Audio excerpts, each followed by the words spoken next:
It was September of 1997, and I was invited by Jason Bin, who I was dating at the time, to go to New York, and part of that trip was going to the US Open. We ended up with Donald Trump, the Versace Memorial, like various events in a span of a few days. You know, he was very flirty, came on very strong right away. Seemed, you know, kind of typical of just feel like they're entitled to do what they want and flirt, and even though I was there with my boyfriend. But I went to the restroom, which by the way there's a door that you go through and the restroom is hidden behind it, so it's not visible to anybody that's in the box.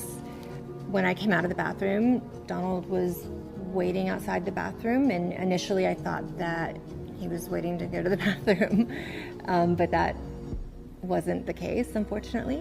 But I was just like, no, and I was like nervous, laughing, like, no, you know, get away. But then he just grabbed me, and he just shoved his tongue down my throat, and I was pushing him off, and then that's when his grip became tighter, and you know, his hands were kind of like very gropey and all over, you know, my butt, my breasts, my back, like everything. But he was just like, his grip was hard. You know, you couldn't pull away. I was pushing his tongue out of my mouth with my teeth. It was pretty traumatic and jarring and shocking. It felt like it went on for a long time, but it probably didn't. I don't even know. But I couldn't get him to let go. And did you tell him to stop? Yes, I did.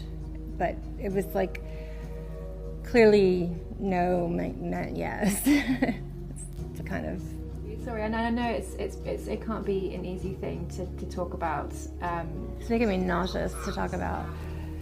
Okay, and tell us what happened afterwards then. What did you do after? I just remember feeling very uncomfortable. I called another longtime friend of mine who lived in New York and told him exactly the same thing. I just described to him what had happened, and I think I just felt safe knowing that I had someone in New York that I could go to. God forbid, you know, it got worse. Just kept going with the flow and kind of put it in a compartment, and I'm like, I'm gonna deal with this later, you know, that sort of thing.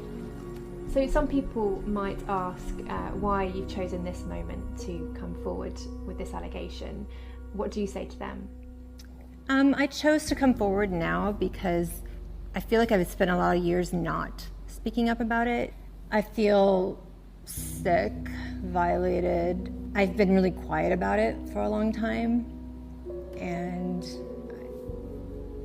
I don't know, I just feel like I don't want to be quiet anymore.